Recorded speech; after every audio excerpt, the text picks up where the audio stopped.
Olá, seja muito bem-vindo ao canal A Dor Nossa de Cada Dia. Aqui, pacientes, familiares e profissionais da saúde encontram conhecimento acessível, caminhos terapêuticos e, acima de tudo, respeito pela dor humana. Hoje vamos conversar com Marta Helvas. Ela é professora, neurocientista e especialista em neurociência aplicada à educação e à saúde mental.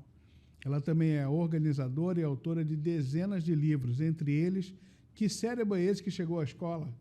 Neurociência e Educação, Fundamentos Biológicos da Educação e Neurociência de Bolso. Ela é vice-presidente da Associação Brasileira de Psicopedagogia e doutora honoris causa em Educação pela Emil Brunner World University.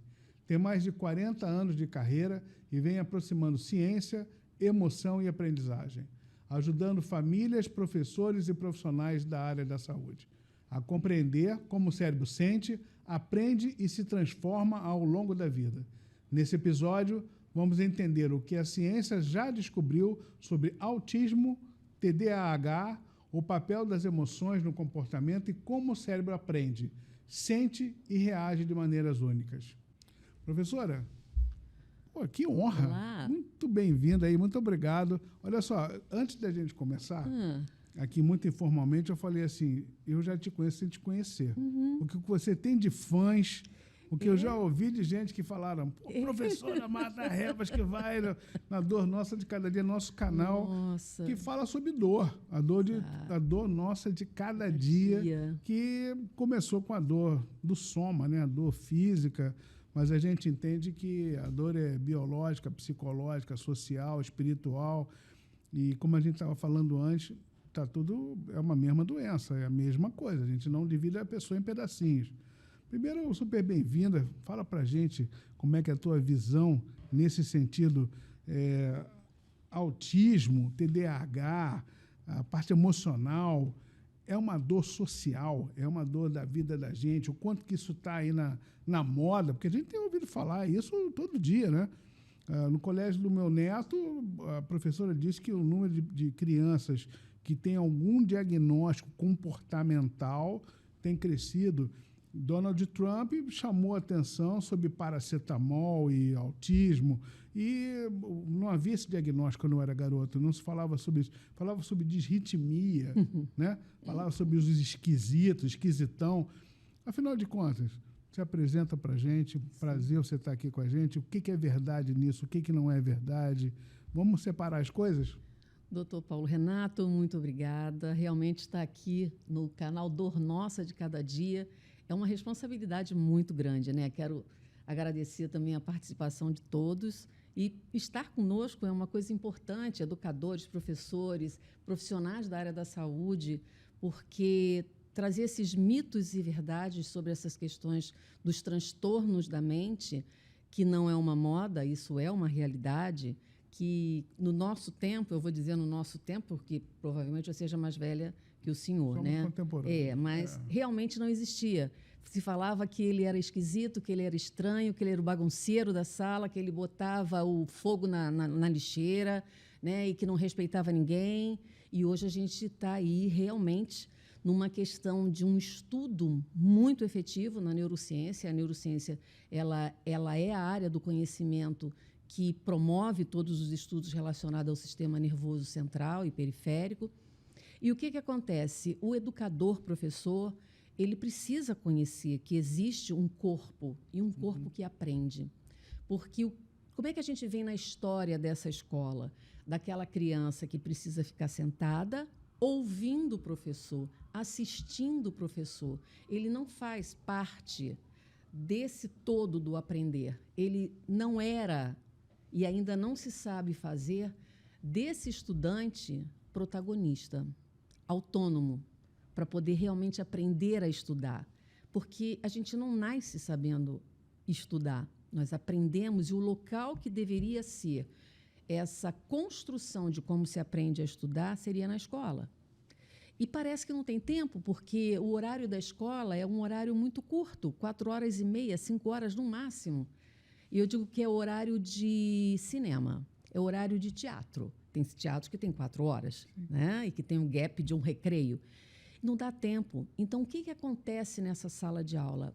É muita informação aonde essa informação não é processada.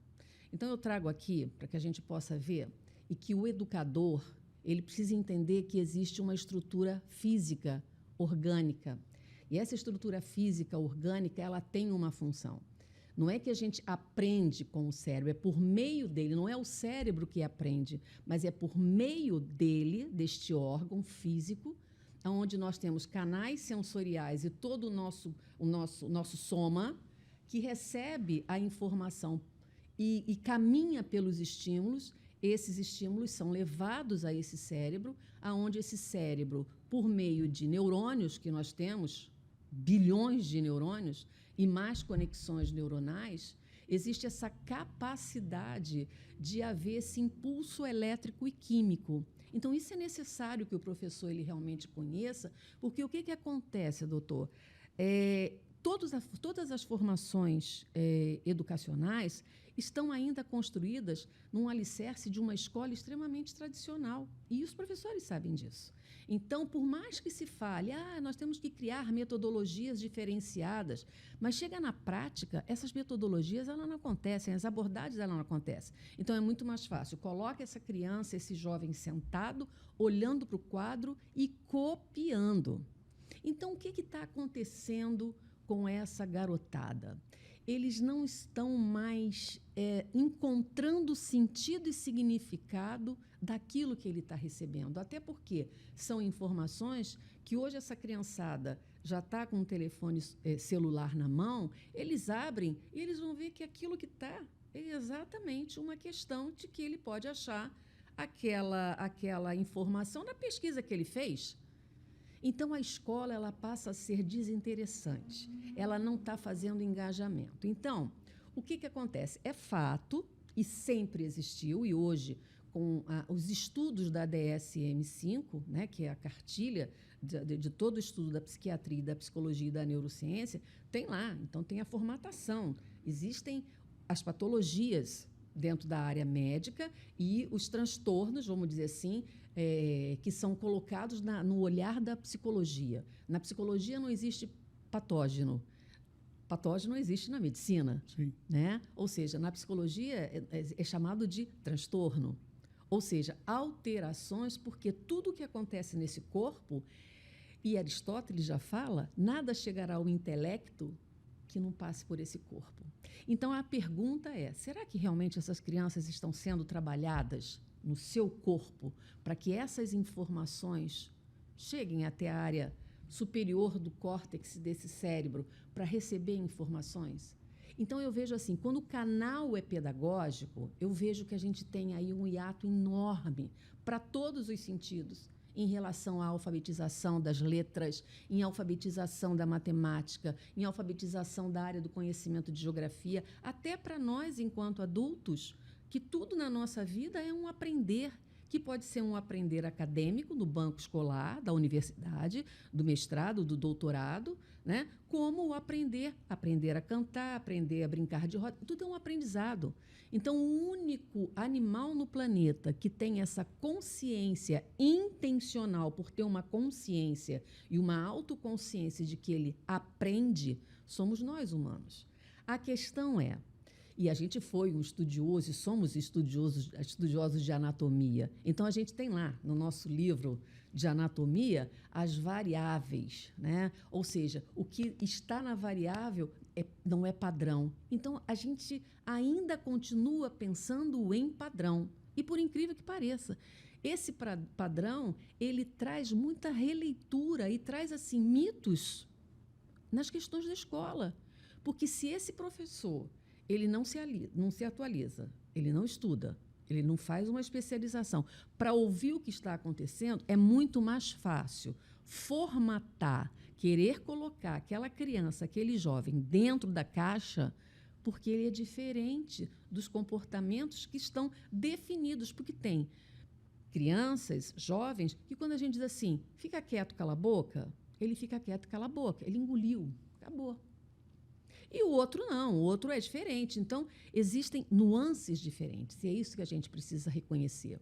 Né? Então, a gente começa a entender que existe um cérebro, que é um órgão físico, e que, apesar de estruturas semelhantes, mas a fisiologia é diferente. Então, a gente consegue mapear cérebros, ok, né? Mas a gente não consegue perceber e entender as fisiologias diferenciadas que cada um de nós trazemos. E é diferente.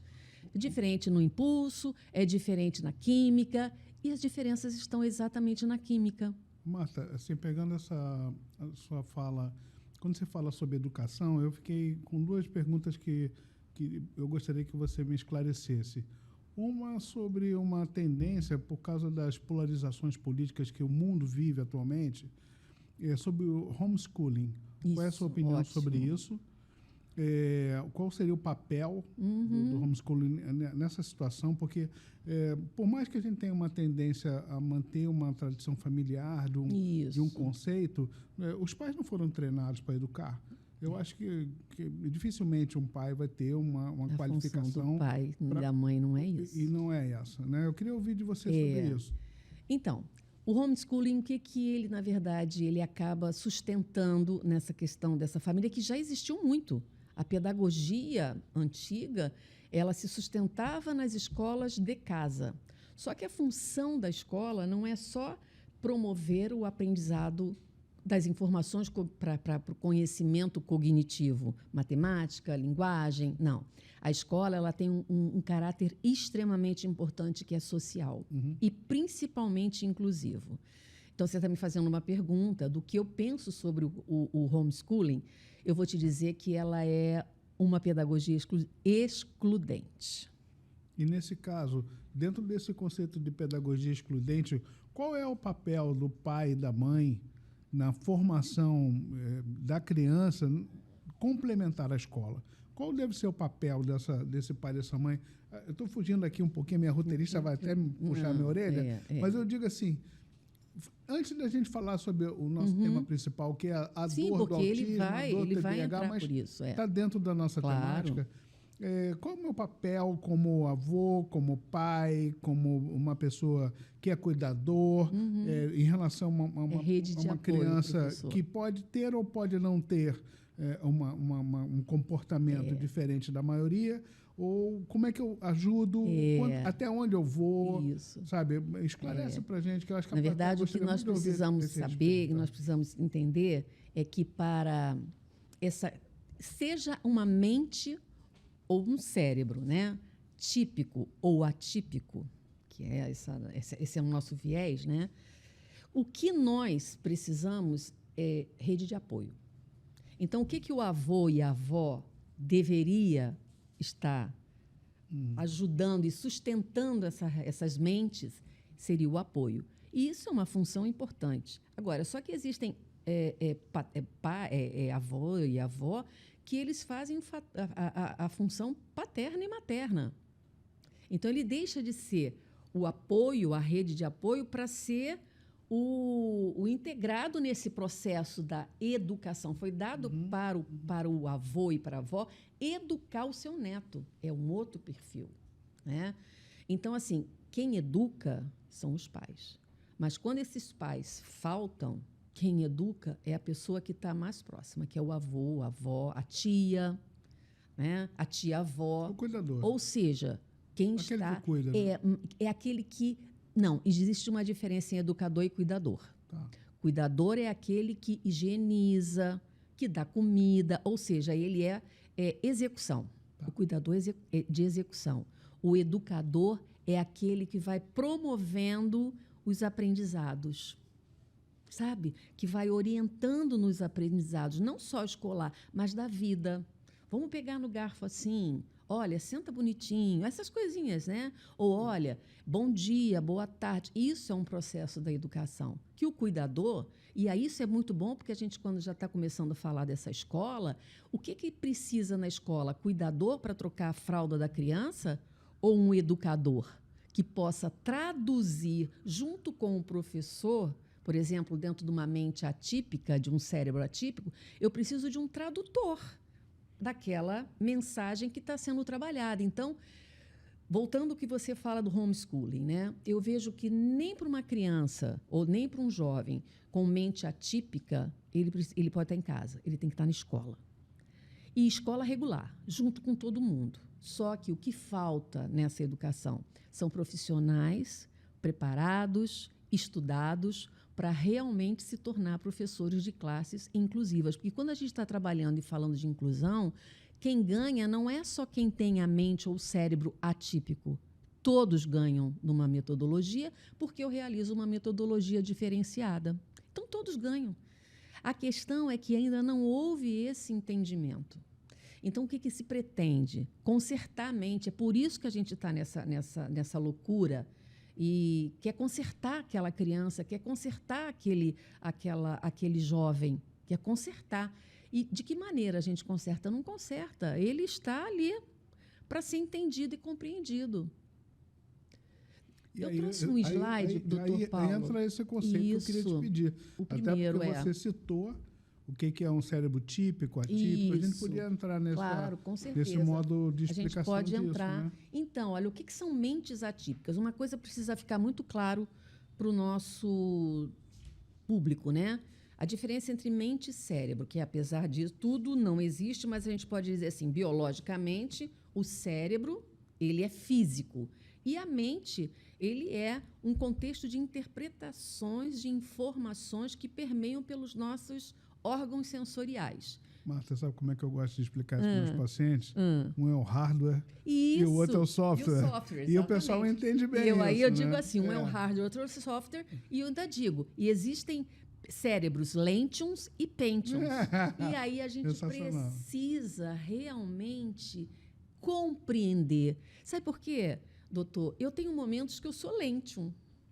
Se você me coloca um cálculo matemático aqui, eu confesso para você que eu vou contar nos dedos. É o lentium. Mas se você me coloca uma interpretação dentro da área que eu tenho afinidade, que eu gosto, eu vou interpretar na mesma hora. Então, eu sou pentium. É isso que esse educador, que esse professor, ele precisa entender essa diversidade. Porque nem todas as informações, aquela criança, vamos voltar para a criança, ele gosta, e não é aquilo que ele está a fim de receber. Ele tem outras perspectivas. E aí é que entra a questão emocional. Ele não sabe, até porque nós também, enquanto adultos, não sabemos expressar as nossas emoções emocionais. A gente não sabe. Então, se nós, que já temos uma formação mais fortalecida e consolidada da nossa estrutura cerebral, da nossa área frontal do cérebro, com todas as culturas, com todas as interpretações que temos dificuldades do processo do autoconhecimento. Imagina uma criança de 6 anos, de 7 anos, dizer que está com raiva daquele coleguinha, que não gostou da forma que a professora falou, que está triste porque o pai foi embora. Isso fica difícil para falar. Então, é muito mais fácil. Vamos dividir. Fulano é típico, fulano é atípico. Fulano está assim, está assado. Realmente, existem os desvios de neurodesenvolvimento? Existe. O autismo existe? É real, é legítimo. O TDAH existe? É real, né? Ele é legítimo.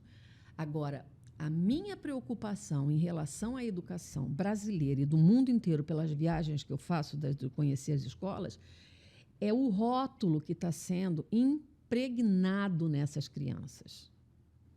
Porque tem momentos que você é pentium, tem momentos que você é lentium.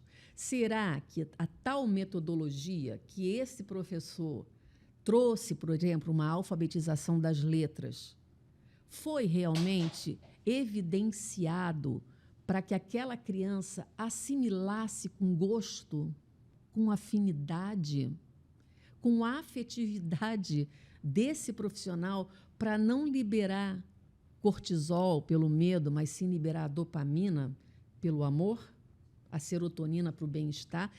E aí a gente faz uma revisão aí na nossa vida acadêmica. Tivemos muitos professores maravilhosos que realmente promoveram os encantamentos da nossa vida, mas tivemos professores muito ruins e que a gente se vê hoje na rua, a gente quer fugir. Né? Ou seja, isso é uma questão de afinidade. Isso acontece com a criança também.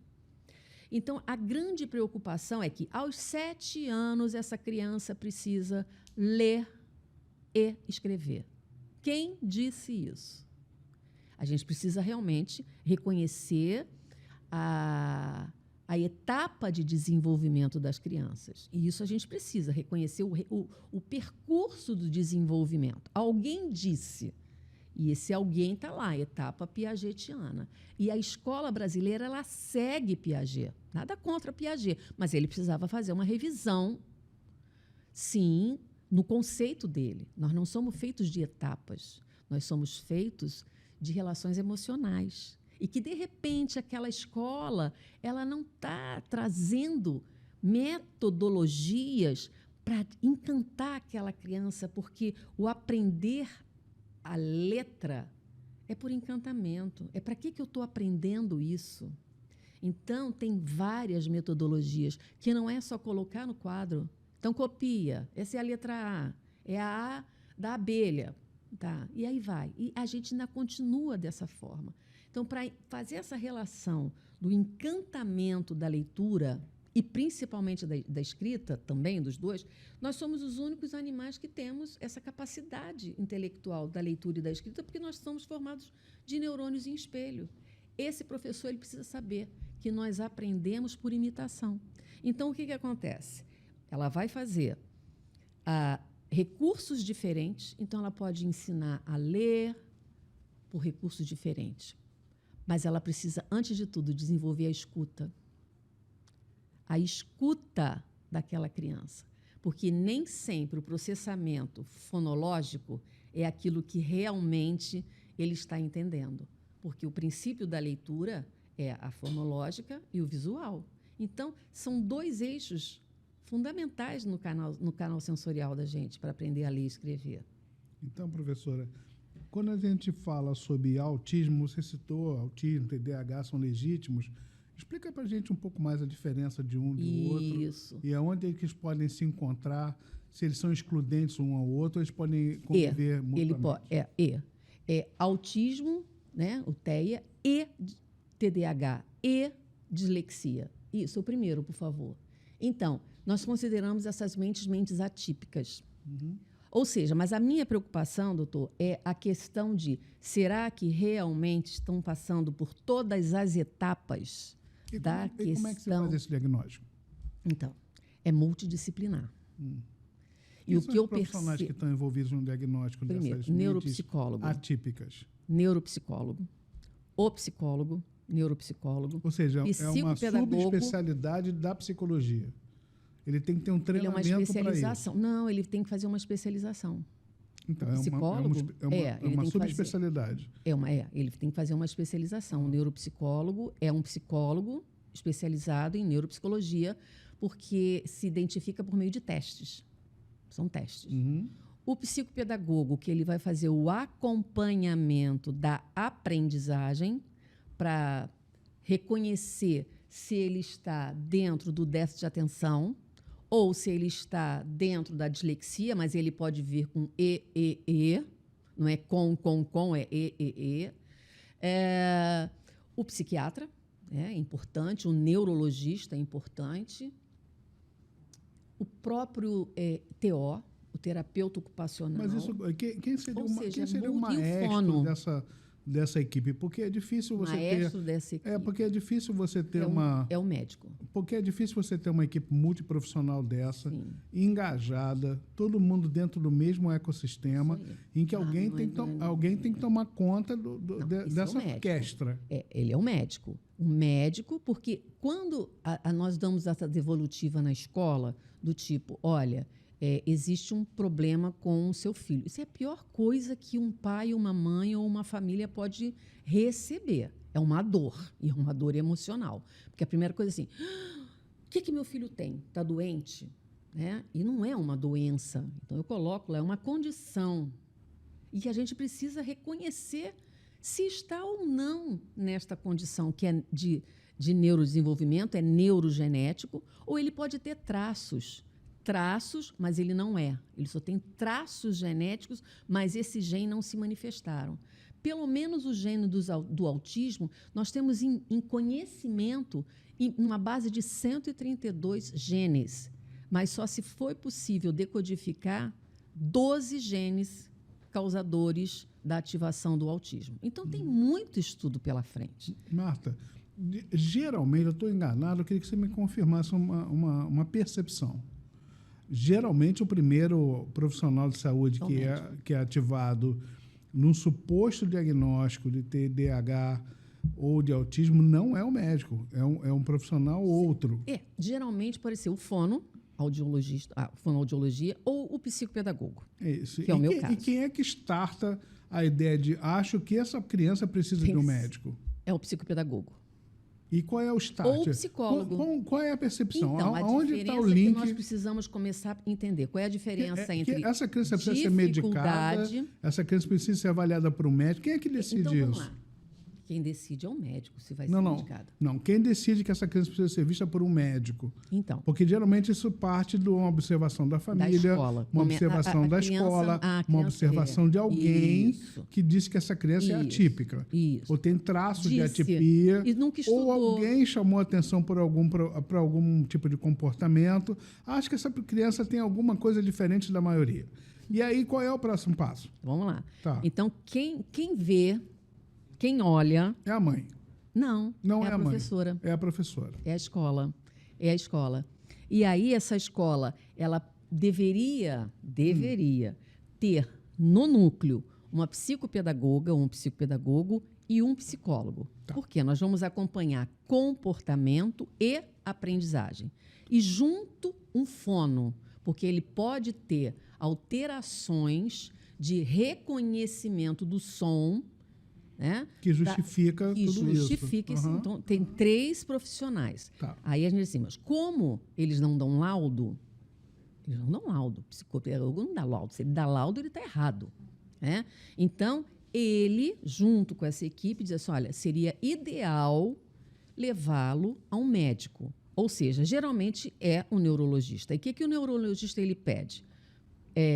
Tomografia computadorizada, exames específicos para verificar se existe alguma alteração nas estruturas estrutural. Exatamente. Tá. Aí encontra, olha, não tem alteração estrutural. Então, provavelmente, se ele apresenta determinadas situações, vamos começar a entender em que situações essa criança apresenta tais condições. É só na escola? É com uma determinada pessoa? Ou seja, para que a gente possa reconhecer esses problemas, a gente leva pelo menos, doutor Paulo, 8 meses. E o que está acontecendo é exatamente o contrário. A criança chega com a queixa e sai com um medicamento. Não é feito um acompanhamento. Mas a gente está fazendo o acompanhamento, mas nós estamos fazendo as intervenções. Então, assim, ele não está com o medicamento, ok, mas ele está tendo as intervenções. Por quê? O que a gente estuda na relação das células da glia junto com os neurônios? Que existe uma plasticidade. E este cérebro ele é plástico à medida em que nós fazemos as intervenções da aprendizagem, da leitura, do corpo, novas conexões vão se reorganizando. Então, é isso que a gente precisa reconhecer, que esse nosso cérebro ele tem outras reorganizações. Né?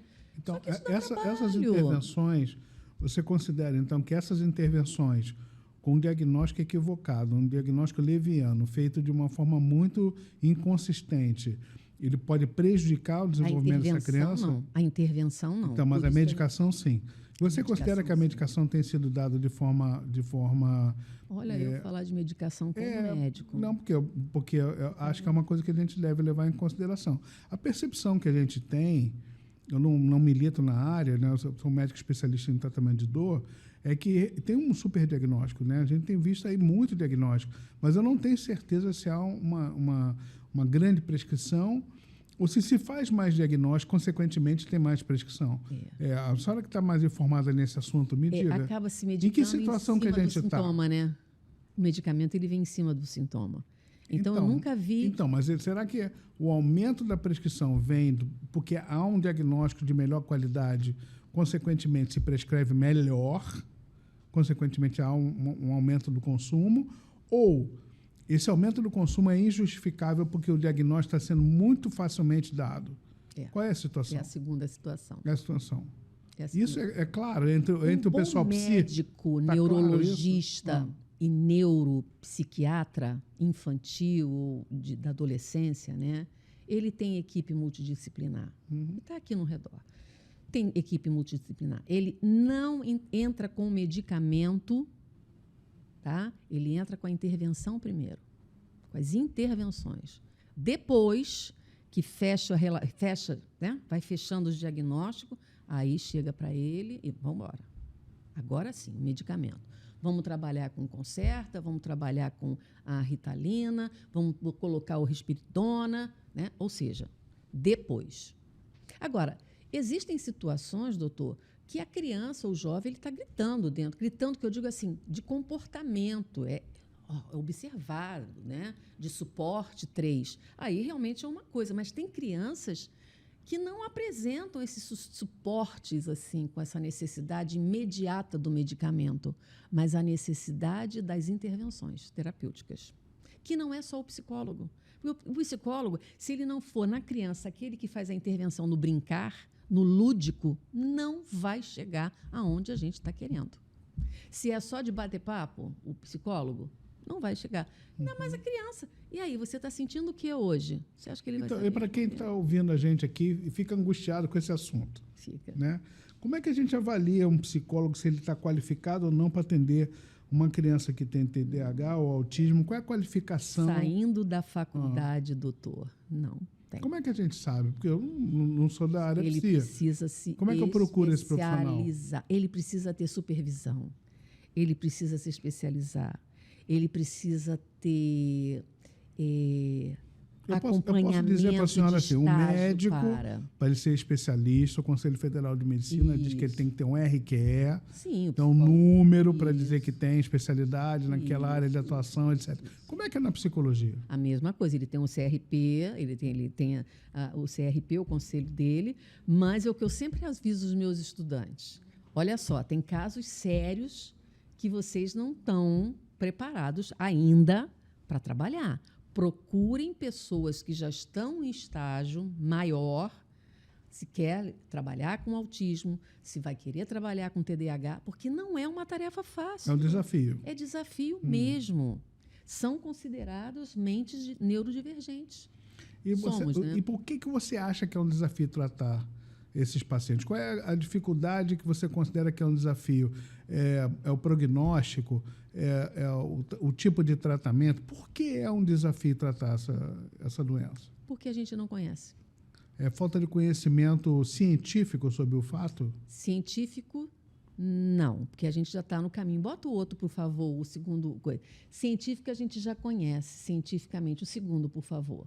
Neurodiversidade, então, olha só, como eu falei, não é algo a ser consertado, mas entendido para ações metodológicas, pedagógicas contextualizadas. Então, o que a gente tem hoje? Estima-se que de 15% a 20% da população mundial é neurodivergente. Então, assim, é um espectro enorme para essa situação e é dado compilado do Ministério da Saúde. Eu estava vendo a fonte, e a fonte é uma fonte brasileira, de dados do da Brasil. Associação Brasileira de Déficit de Atenção, ou seja, a BDA. E que eu trabalho com o pessoal da BDA. É muito grande. Isso realmente é uma situação muito grande. Está com dúvida? Quer saber se tem TDAH? Nessa fonte de dados, por exemplo, é um dado epidemiológico. Epidemiológico. Isso. Dentro desse conceito, o Brasil ele tem acesso às medicações mais atuais para isso? A qualificação do psicólogo hoje no Brasil está adequada para... Então, isso é um dado alarmante. Então, assim... É endêmico? Endêmico. A gente precisa saber, primeira coisa, a diferença entre dificuldade e transtorno. O que é dificuldade? Então, isso é o olhar que eu estava te dizendo que a gente precisa acompanhar. Tá. A dificuldade ela é pontual. Então, ele tem uma dificuldade naquele momento da leitura, naquele dia, naquela situação, naquele mês, porque, de repente, ele passou por uma situação do pai separando, essas coisas assim, o avô faleceu, essas coisas assim, coisas que impeçam os processos emocionais. Então, ele tem uma dificuldade. Alguma coisa aconteceu, passou mal, então ele tem uma dificuldade. E aí, tendo um reforço, vamos dizer, escolar, alguém, ou coleguinha, ou alguém, ele vai embora. Então, a gente descarta qualquer relação de TDAH, qualquer relação de DH, porque ele voou. Agora, quando a gente começa, tique, tique, e a coisa não vai, aí a gente já suspeita de um transtorno. Ou seja, entre aspas, para a biologia, patologia, mas para a psicologia, transtorno. Tá? Ou seja, então, já temos aí um tempo e a coisa não vai. E aí a gente precisa fazer as perguntas chaves. Por que ele não está indo? É a metodologia da escola? É a interação desse professor com essa criança? É a interação entre os colegas? Está sofrendo bullying? Ou seja, uma série de coisas que precisam ser olhadas antes de dizer para o pai e para a mãe que precisa levar o médico para tomar remédio. Porque vai chegar e ele vai tomar remédio. E não se fez Então, nenhum eu vou te fazer exame. uma pergunta bem focada, tá? Tá. Marta Helvas, o que o pediatra precisa saber e precisa estar atento para fazer diagnóstico e ajudar as famílias brasileiras em relação ao diagnóstico de TDAH e autismo? Nem todo pediatra conhece. Isso eu tenho certeza. Então, o que ele precisa saber? Estudar sobre o autismo. Estudar sobre o autismo. Você identifica que isso é um déficit na formação do médico? Bota o outro. Ah, sim, na formação da medicina, sem dúvida. Meus alunos não sabem. Então, isso é um déficit na formação do especialista pediatra. Qual outro Não só do pediatra, né? Mas eu acho não, eu estou tomando para mim essa deficiência porque eu trabalho com outro segmento. Eu estou tomando ciência disso até por interesse pessoal. Mas eu digo, do profissional médico, desculpe estar puxando a brasa para minha sardinha, porque eu sou muito interessado na medicina.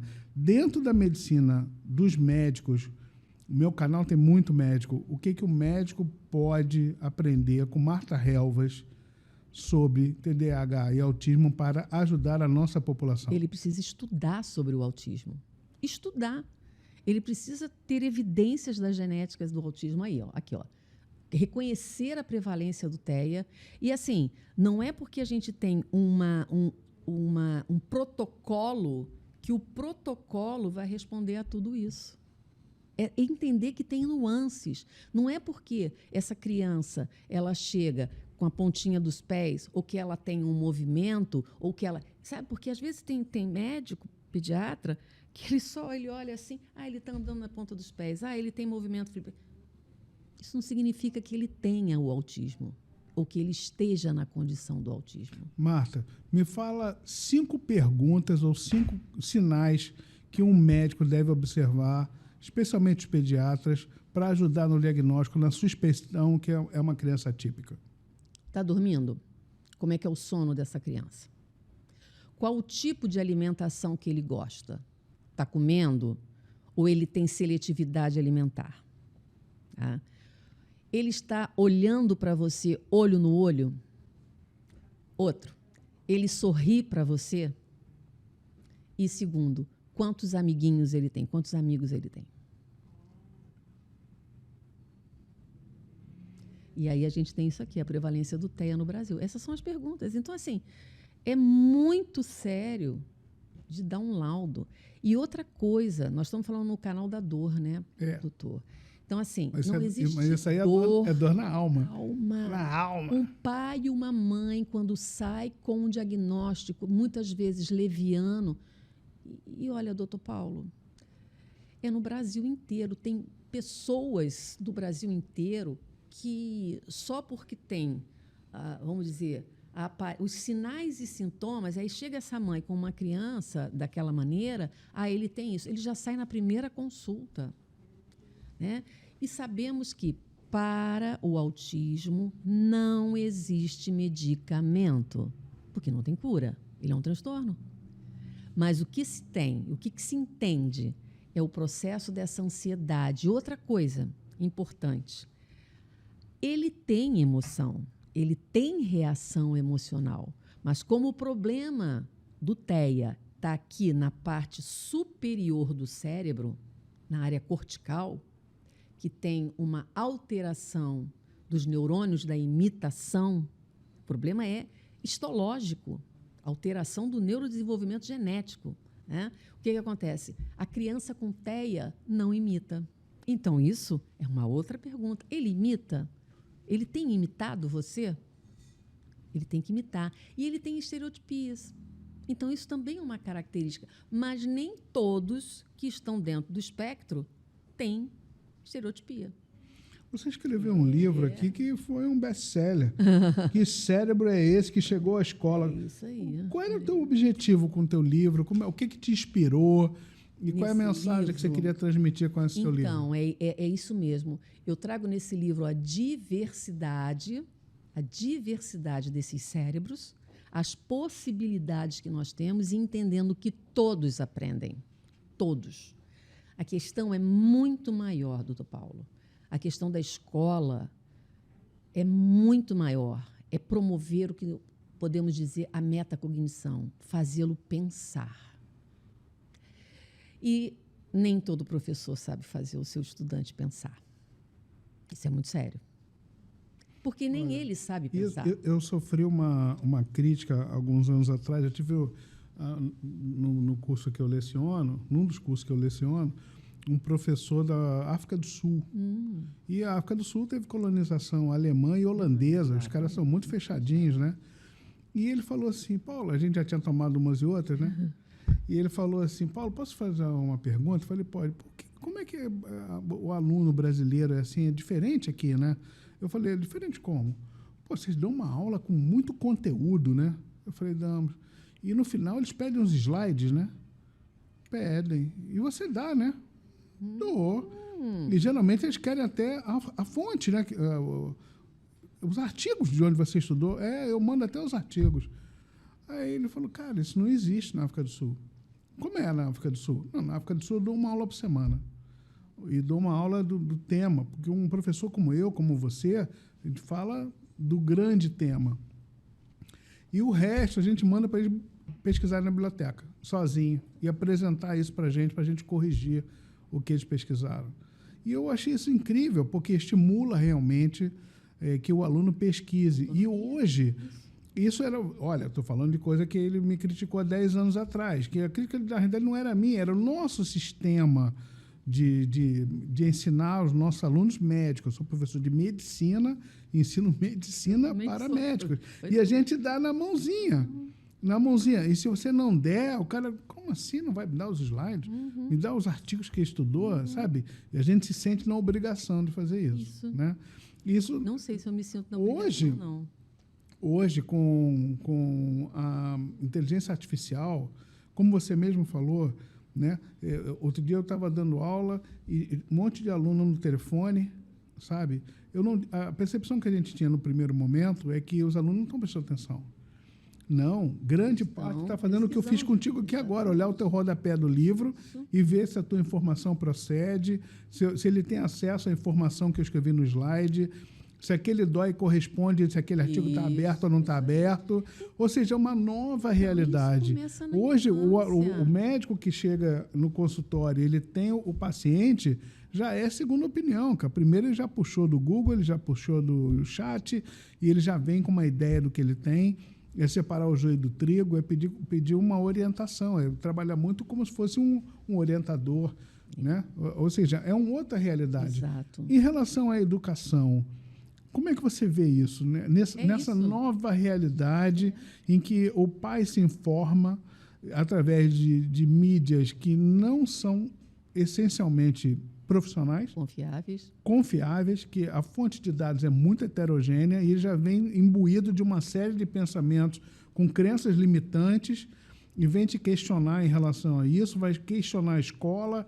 O quanto que essa capacidade de estudar sozinho em casa, o caso do filho, pode prejudicar no diagnóstico e principalmente no acompanhamento com profissionais que estudam profundamente o assunto e não superficialmente como uma pesquisa informal de um pai e de uma mãe.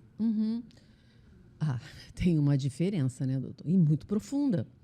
Porque à medida que como você sai dessa enrascada... Não, primeiro a gente precisa fica nessa situação. A gente precisa trabalhar isso na escola. Não estou falando escola apenas educação básica, eu estou falando no geral. Promover esse desafio mesmo. O que nós estamos formando são pessoas superficiais. E eu digo que a gente precisa mergulhar em livros grossos, de verdade, estudos. Então, realmente, esse pai, ele chega com uma superficialidade que, antes de tudo, a gente não vai pedir para mostrar o currículo Lattes, mas é dizer assim, existe um profissional aqui na sua frente. Isso acontece muito na escola e na educação. o desrespeito ao valor do professor. Mas eu digo para ele que a própria sociedade, a própria classe de professores, eles fazem com que isso realmente aconteça. Ninguém entra no seu consultório, quando o senhor vai medicar, e diz, não, doutor, eu não vou tomar isso aqui, ou eu vou tomar isso aqui.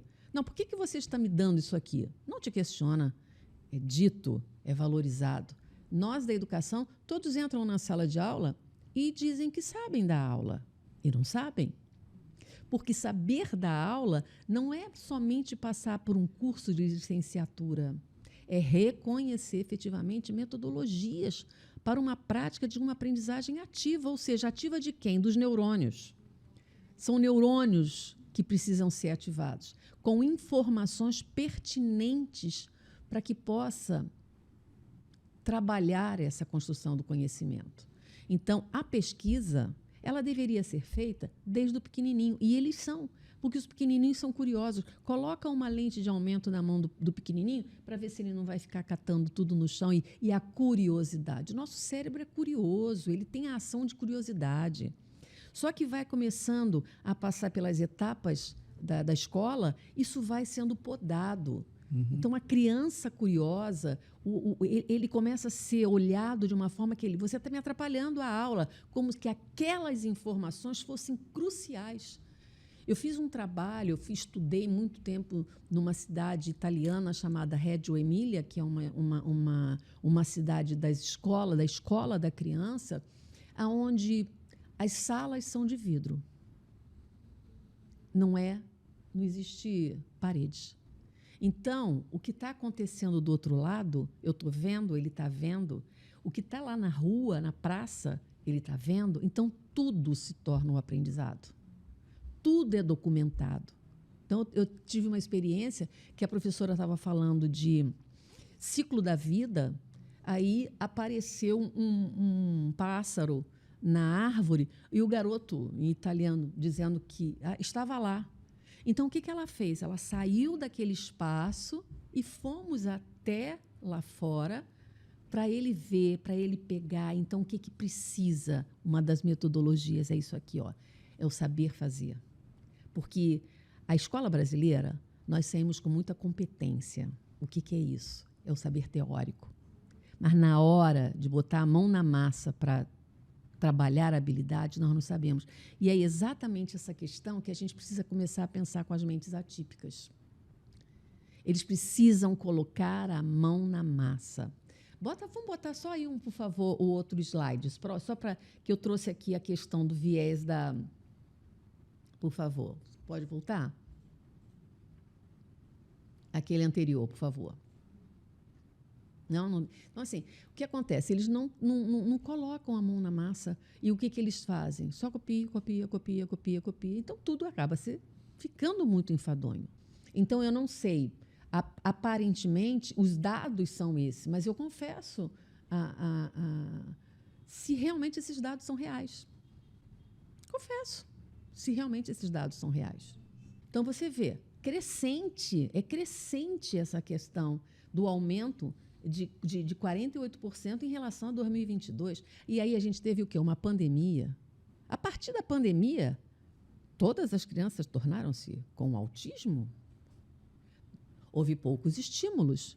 E aí vem essa pergunta do homeschooling, que é, será que essas crianças realmente tiveram... E a escola é o melhor lugar para ter essa relação de estímulo.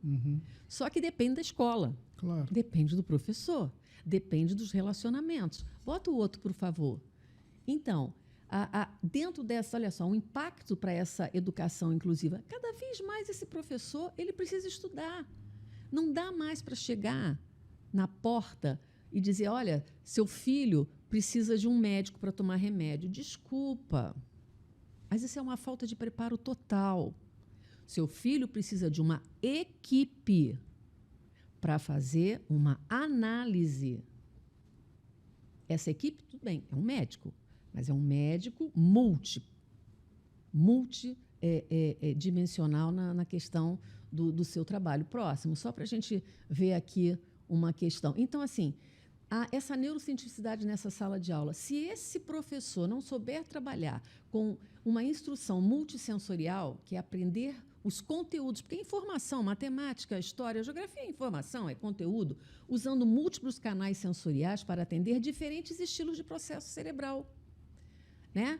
O hardware, o software, o Pentium, o Lentium, aqueles que gostam do vermelho, do amarelo, é múltiplo, sim. Então, eu tenho 30 dentro da sala de aula, é o que eu sempre falo, a gente precisa pensar no singular no múltiplo e o múltiplo no singular. Eu preciso ter metodologias, então, são seminários, são narrativas, são teatros, ou seja, eu preciso diversificar. Perfeito. Né? Com um ambiente estruturado, criando uma previsibilidade, porque tanto a mente típica como a atípica, a gente quer saber o que vai acontecer. O que vai acontecer depois do recreio? E não é dito isso para o aluno, não é falado isso para o estudante. Deixa a vida me levar? Não, gente, só cabe no samba. Né? E uma aprendizagem ativa, ou seja, para ele se envolver, ele precisa se sentir pertencente. Isso é uma questão emocional. Eu pertenço a essa comunidade dessa escola. Eu me sinto enganjado na minha autonomia. Para isso, eu preciso ser um pesquisador. E a gente é um pesquisador. Nossa, tia, o professor, eu trouxe isso aqui. O que você acha? Porque eles vão perguntar o que você acha. Não é legal? Olha, pode ter sido a maior bobeira do mundo. Mas essa professora, esse professor, assim, uau, cara, você é demais. Parabéns. Eu faço isso com meus alunos da medicina, que é quase tudo adultos, já praticamente adultos, indo no internato. Por que eu não vou fazer isso com uma criança? Por que eu vou dizer para ela que ela... Quer dizer, tem problema, todos nós temos dificuldades, problemas, com certeza. Então, eu vou te convidar para a gente fazer aqui um mito de verdade, você topa? Um outro momento? Topa? Vamos embora. Deixa eu ver o próximo, por favor. Claro, claro. Vamos ver aqui, só para a gente dar uma fechada. Então, esse professor ele precisa conhecer esse ambiente físico e sensorial, diminuir ruídos. Sabe aquela sala de aula barulhenta, cheia de papéis, cheia de coloridos? O menos é mais. Tira isso. Isso, para quem é hiperativo, para quem está na condição do autismo, é uma apelação sensorial que ele não sabe para onde ele olha. De verdade. Então, tem realmente que perceber essa questão desse ambiente ativo, físico. Iluminação, luz fluorescente, para quem está na condição do autismo, do TDAH, é a pior luz que a gente tem. Então, quanto mais na natureza, olha como a nossa escola deveria funcionar. A Escola da Floresta é uma escola que tem na Alemanha, eles não pararam na pandemia, porque eles são escolas que estão do lado de fora. As crianças todas encapotadas. É frio, mas a escola é fora, no ambiente da floresta. É linda essa escola, entendeu? E a aprendizagem lá, ela está confirmada cientificamente que as crianças assimilam mais, até porque o sol, a luz, né, ela traz o quê? Ela traz mais dopamina, ela traz mais sensação. Então, assim, nós temos um ambiente escolar muito apertado. Geralmente, as escolas muito cimentadas, sem janelas. Nossa!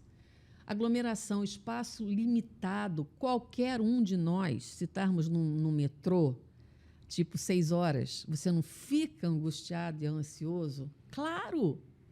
Então, será que aquele espaço da sala de aula para aquele menino, para aquela menina, é um espaço que está agradável? Mas ele não sabe expressar que ele não gosta, tadinho. Ele não vai saber. Ou tadinha, né? Eu boto sempre tadinho. Estímulos visuais, excesso de informações visuais, distrai e sobrecarrega. Então, a gente tem que estar prestando atenção, né? Antes de patologizar a criança, o jovem, antes de qualquer coisa, vamos ver como esse ambiente físico e sensorial está sendo preparado para ele. Bota o outro, por favor. Então, olha o que eu queria te trazer para você, doutor Renato, Paulo Renato, formação dos professores no Brasil. Então, no aspecto que nós trazemos do Instituto Rodrigo Mendes, ele fala que,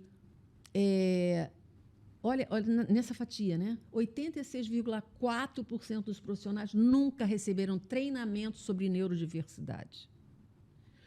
E aí, nessa questão, o que ele traz? Ou quem vai fazer o treinamento é um médico, falar sobre o autismo, ou o TDAH, ou a dislexia das mentes atípicas, né? Com a tipicidade, TOD, uma série de coisas, e que não tem a linguagem para o professor, porque ele não estudou medicina, ele não fez biologia, ele foi fazer outra coisa, está com estudos pedagógicos, então ele fica assim. Então ele só trabalha com a doença, ele só trabalha com o processo patológico.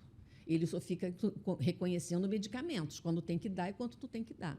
Então, o que falta? Uma formação efetiva de neuroeducador. Pessoas que realmente reconheçam. Então, assim, até um médico ele pode ser um neuroeducador.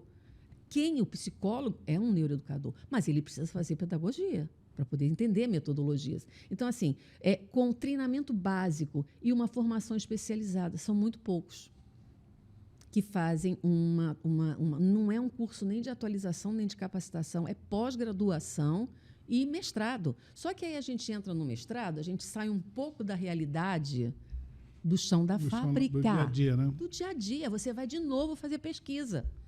Ou seja, o que a gente precisa é arregaçar a manga e saber dizer como cuidar. Né? Próximo, por favor. Só para a gente dar umas ideias. E aí a ideia que você me perguntou, o que fazer nessa situação dessa aprendizagem nessa escola para esses professores é um desenho universal para a aprendizagem. É o singular no múltiplo e o múltiplo no singular. Ou seja, entender que existem múltiplas formas de se aprender. Então, ele precisa, primeiro, entender a motivação e o interesse diverso. Se eu estou vendo esse meu estudantezinho mais calado, por que ele está calado? O que está acontecendo com você? Vamos dialogar, vamos... não dá tempo porque Joãozinho está fazendo isso. Joãozinho, ele está conseguindo demonstrar ali as emoções, mas o outro que está calado não está. Então, vamos conversar com ele, vamos trazer isso para a gente conversar. Né? Múltiplos meios de representação, ou seja, informação de formato variado. Ele é mais teatro, ele é mais música, ele é mais jogo. Ou seja, o que ele gosta de fazer? Eu preciso transformar, sim, eu preciso adaptar o meu material pedagógico para atender aquela necessidade. E eu te pergunto, qual é a escola que faz isso? Não, é muito mais fácil. Bota um atrás do outro, copia e vamos embora. E vem a prova. E aí vem a prova. Ele tem que tirar realmente aquele recorte. Então, o teu amigo, ele está certíssimo quando ele falou isso. Realmente, cada um de nós precisamos ter autonomia e nós não fomos habituados para essa autonomia. O que nós temos é sempre um professor falando lá na frente e não me coloca para pensar. Então, a gente tem múltiplos meios de ação e expressão, flexibilidade para demonstrar e, é claro, acessibilidade universal para todos. Todos. Então, aprender é para o humano e para todos os animais, não humanos também. Mas eles aprendem por condicionamento e nós aprendemos por intencionalidade. Será que a escola está sendo uma função importante para essa intencionalidade? Vamos fechar, então, com nossos mitos de verdade? Vamos. Me diz uma coisa, o TDAH é uma invenção da sociedade moderna? Eu estou com medo disso. Olha, que eu sabia que vinha essa pergunta. Não é uma invenção, ela existe. A questão é que a gente vai ter que diferenciar o que é o TDAH e o que são mentes muito informadas. Todos esses estímulos trazem e que estão... Como é que eu posso... trazer sinais, sintomas de enganos que aquela pessoa possa ser TDAH. Será que eu fui clara? Tanto estímulo, é tanta informação. Você vê o WhatsApp, você vê o Instagram, você vê não sei o que e fala... Né? Então, eu tenho isso. E agora a questão mesmo do eu ter, né? Eu tenho isso. Então, não é uma invenção da sociedade. Ele existe. Todos os ansiosos acham que tem TDAH, todas as crianças levadas são TDAH. Isso, você chegou a isso. Me diz uma coisa, é mito ou é verdade que tem alguma relação de vacina ou remédios em relação ao autismo? É mito. É mito. Pode tomar todas as vacinas. Pode vacinar a criançada? Pode vacinar e deve vacinar a criançada, pode usar o paracetamol. Agora, é claro que a gente precisa ter muita cautela naquilo que é lido, né? Das informações fakes, para que a gente não possa errar. É mito ou verdade que as crianças com TDAH não conseguem aprender? Nossa, é mito total. Então, o diagnóstico precoce pode mudar a vida da criança ou não? Muda, sim, sabe por quê? A intervenção. Então, assim, ele pode não ter o diagnóstico fechado por um neuropsiquiatra infantil, adolescente, né? Ele pode não ter. Mas comece com a intervenção. E a gente pode dizer que é um mito ou é uma verdade, que todo autista ele é um antipático, ele não tem empatia? Não, isso é mito também. Nossa, ele tem, tadinho, mas ele não consegue expressar. Nossa, eu estou hoje com um negócio, mas é assim, que ele não quer, porque é tanta coisa com eles, sabe? É porque ele não consegue expressar que eu te amo. Então, tem mães que têm dor, porque diz assim, meu filho nunca falou. Mas ele não tem ainda a plasticidade da imitação. Então, vamos lá. Eu te amo, eu te amo, eu te amo. O tempo inteiro. Me abraça. Ou seja, é por meio dessas atitudes que a gente faz com que o cérebro do outro possa assimilar, né?